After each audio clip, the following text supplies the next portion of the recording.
Hello friends, welcome back to my channel. Sankranti ಹಬ್ಬಕ್ಕೆ ಎಳ್ಳು ಮಾಡಿಸ್ಬೇಕಾಗಿತ್ತು. ನಮ್ಮ ಮನೆ ಹತ್ರ ಒಬ್ಬರು ಅಜ್ಜಿ ಬರ್ತಾರೆ, ಅವರು ಎಳ್ಳು ಮಾಡಿಕೊಡ್ತಾರೆ. ಅವ್ರ ಕೈಲಿ ಎಳ್ಳು ಮಾಡಿಸ್ತಿದ್ದೆ. ನನಗೂ ಸ್ವಲ್ಪ ಹುಷಾರಿರಲಿಲ್ಲ, ಹಾಸ್ಪಿಟಲ್ಗೆ ಹೋಗ್ಬಿಟ್ಟು ಬರೋಣ ಅಂತ ಎಳ್ಳು ಮಾಡಿಸಿ ಅವ್ರ ಕೈಲೇ ಎಲ್ಲ ಜಾಲಿಸಿಸ್ಬಿಟ್ಟು, ನನಗೆ ಕಲ್ಲು ತೆಗಿಯೋಕ್ಕೆ ಬರಲ್ವಲ್ಲ, ಅಜ್ಜಿನೇ ಮಾಡಿಕೊಡ್ತಾರೆ. ಮತ್ತು ಹಬ್ಬಕ್ಕೆಲ್ಲ ನಮ್ಮೂರಲ್ಲಿ ಸಂಕ್ರಾಂತಿ ಹಬ್ಬದಲ್ಲೇ ಜಾತ್ರೆ ಜೋರು. ಮನೆಯೆಲ್ಲ ಪೂರ್ತಿ ಧೂಳು ಕೊಡಬೇಕಿತ್ತು. ಧೂಳೆಲ್ಲ ಕೊಡವಿದ್ಮೇಲೆ ಡಸ್ಟ್ ಅಲರ್ಜಿ ಥರ ಆಗಿಬಿಟ್ಟು ಸ್ವಲ್ಪ ಕೋಲ್ಡ್ ಜಾಸ್ತಿ ಆಗಿಬಿಟ್ಟಿತ್ತು. ಹಬ್ಬಕ್ಕೆಲ್ಲ ಕ್ಲೀನ್ ಮಾಡಿಕೊಂಡು ಅಡುಗೆ ಮನೆಯೆಲ್ಲ ಪೂರ್ತಿ ಪಾತ್ರೆ ಎಲ್ಲ ಇಳಿಸಿ ತೊಳೆದು ಮತ್ತು ಟಿ ವಿ ಸ್ಟ್ಯಾಂಡೆಲ್ಲ ಕ್ಲೀನ್ ಮಾಡಬೇಕಿತ್ತು. ಹಿಂದ್ಗಡೆ ಎಲ್ಲ ಪಾತ್ರೆ ಎಲ್ಲ ಇಳಿಸಿಟ್ಟಿದ್ದೆ ತೊಳಿಬೇಕು ಅಂತ. ಅಮ್ಮನೂ ಬರ್ತೀನಿ ಅಂತ ಅಂದಿದ್ರು ಸಂಜೆ. ಅಷ್ಟೊತ್ತಿಗೆ ನಾನು ಸ್ವಲ್ಪ ಎಷ್ಟಾಗುತ್ತೆ ಅಷ್ಟು ಮಾಡ್ಕೊಳ್ಳೋಣ ಅಂತ ನಾನು ಕ್ಲೀನ್ ಮಾಡ್ಕೊತಾ ಇದ್ದೆ. ಸಂಜೆ 4 ಗಂಟೆ 5 ಗಂಟೆ ಆಗಿತ್ತು ಅಮ್ಮ ಬರೋ ಅಷ್ಟರಲ್ಲೆಲ್ಲ ಮುಗಿಸಿದ್ದಾಯಿತು. ಎಲ್ಲ ಕ್ಲೀನ್ ಮಾಡಿ ಇನ್ನೇನು ಸಾಮಾನೆಲ್ಲ ನಮ್ಮ ಮನೆಯವರು ಹಬ್ಬ ಇತ್ತಲ್ಲ, ಜಾತ್ರೆ ಸಂಕ್ರಾಂತಿ ಟೈಮಲ್ಲೇ ನಮಗೆ ಜಾತ್ರೆ, ಇದೇ ದೊಡ್ಡ ಜಾತ್ರೆ ನಮಗೆ. ಹಂಗಾಗಿ ಸಾಮಾನೆಲ್ಲ 2 ದಿನದ ಹಿಂದೆಯೇ ತಂದಿಟ್ಟಿದ್ರು. ನಾನು ಮನೆ ಕ್ಲೀನ್ ಮಾಡಿ ಆದಮೇಲೆ ಜೋಡಿಸೋಣ ಅಂತ ಸುಮ್ಮನಾಗಿದ್ದೆ. ಬಾಕ್ಸ್ಗಳೆಲ್ಲ ತೊಗೊಂಡು ಬಾ, ನಾನು ಜೋಡಿಸ್ಕೊಡ್ತೀನಿ ಅಂತ ಅಮ್ಮ ಅಂದರು. ಸರಿ ಆಯಿತು ಅಂತ ಎಲ್ಲನೂ ಹಂಗೆ ಈಚೆ ತಂದು ಇಡ್ತಾಯಿದ್ದೆ. ಅಷ್ಟರಲ್ಲಿ ನಮ್ಮ ಮನೆಯವ್ರು ಹೋಗಿ ಅಮ್ಮನ ಕರ್ಕೊಂಬರೋಕ್ಕೆ ಹೋಗಿದ್ದರು.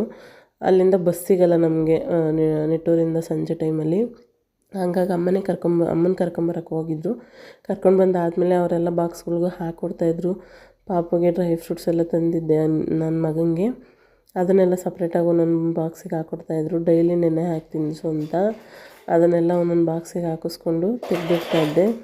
ಆಮೇಲೆ ಮಿಕ್ಕಿದ ಐಟಮ್ ನನ್ನ ಬ್ಯಾಗಿಗೆ ಬಾಕ್ಸಿಗೆ ತುಂಬದೇ ಇರೋಂಥ ಐಟಮ್ ಎಲ್ಲನೂ ಒಂದು ದೊಡ್ಡದು ಬಿನ್ ಥರ ಇದೆ, ಅದಕ್ಕೆ ಹಾಕಿಟ್ಕೊತೀನಿ. ಏರ್ಟೈಟ್ ಕಂಟೈನರ್ ಥರ ಅದ್ರಲ್ಲಿ ಹಾಕಿಟ್ಕೊಂಡ್ರೆ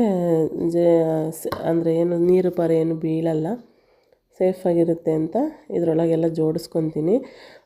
ನಂಗೆ ಹಬ್ಬಕ್ಕೆ ಏನೇನು ಬೇಕು ಅದನ್ನು ಮಾತ್ರ ಮೇಲೆ ಇಟ್ಕೊಂಡು ಪೂರ್ತಿನೆಲ್ಲ ತೆಗೆದಿಟ್ಕೊ, ಸುಮ್ಮನೆ ಏನಕ್ಕೆ ಮೇಲೆಲ್ಲ ಇಟ್ಕೊತೀಯ ಅಂತ ಅಂದರು.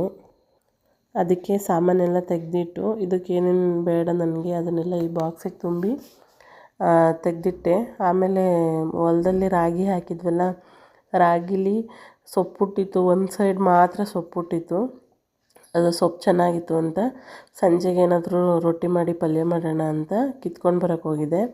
ನಾನು, ನನ್ನ ಮಗ ಮತ್ತು ನಮ್ಮ ಮನೆಯವರು ಹೆಂಗಿದ್ರು ರಾಗಿಗೆ ಪೈಪ್ ಜೋಡಿಸ್ಬೇಕಿತ್ತು. ಚೆನ್ನಾಗಿ ಹುಟ್ಟಿತ್ತು ರಾಗಿ, ಅದಕ್ಕೆ ಪೈಪ್ ಜೋಡಿಸ್ಬೇಕಿತ್ತಲ್ಲ. ಅವರು ಪೈಪ್ ಜೋಡಿಸೋ ಅಷ್ಟರಲ್ಲಿ ನಾನು ಸೊಪ್ಪು ಕಿತ್ಕೊಂಡೆ. ನನ್ನ ಮಗ ಕೂತಿದ್ದ ಸುಮ್ಮನೆ. ಕಿತ್ಕೊಂಡಾದಮೇಲೆ ಅಲ್ಲಿಂದ ಮನೆಗೆ ಹೊರಡೋಣ ಅಂತ ನಾನು ಅಂದೆ. ಅದಕ್ಕೆ ನಮ್ಮ ಮನೆಯವರು ನಾನು ಮೇವು ತೊಗೊಂಡು ಹಸುಗಳ್ನ ಹಿಡ್ಕೊಂಡು ಬರ್ತೀನಿ ಅಂತಂದರು. ಸೊಪ್ಪು ನೋಡಿ ಚೆನ್ನಾಗಿತ್ತು, ಒಂದು ಸ್ವಲ್ಪನೂ ಹುಳ ಆಗಿರಲಿಲ್ಲ, ಚೆನ್ನಾಗಿತ್ತು. ಹೊಲ್ದಲ್ಲಿ ಸಿಗೋ ಸೊಪ್ಪೇ ಚೆಂದ ಅನಿಸುತ್ತೆ. ನಮ್ಮ ಮನೆಯವರು ಪೈಪೆಲ್ಲ ಜೋಡಿಸಿ ಮುಗಿಸೋ ಅಷ್ಟರಲ್ಲಿ ನಾನು ಎಲ್ಲ ಕಿತ್ಕೊಂಡಿದ್ದೆ. ನನ್ನ ಮಗ ಅಲ್ಲೇ ಬಿಸಿಲಲ್ಲಿ ಕೂತಿದ್ದ ನೋಡ್ಕೊಂಡು, ಅಪ್ಪ ಎಳ್ನೀರು ಕಿತ್ಕೊಡು ಅಂತ. ಅವ್ರು ಹಸ್ಗಳು ಹಿಡ್ಕೊಂಬರ್ತೀನಿ ಹೋಗು ಅಂದಿದ್ದಕ್ಕೆ ನಾನು ಬಂದು ಹಾಲು ಕರೆದಾಕ್ದೆ. ನಮ್ಮ ಬೆಳ್ಳಿ ಮತ್ತು ಅದ್ರ ಅಮ್ಮ ಇವರು ಮತ್ತು ಮತ್ತು ಇನ್ನೊಂದು ಸೀಗೆಸ ಅಂತಿದೆ, ಅದೇ 2 ಹಸುಗಳ್ದು ಹಾಲು ಕರೆದಾಕ್ದೆ. ಇವತ್ತಿನ ವ್ಲಾಗ್ ಇಷ್ಟ ಆಗಿತ್ತು. ಇಷ್ಟ ಆದರೆ ಲೈಕ್ ಮಾಡಿ, ಶೇರ್ ಮಾಡಿ. Thank you.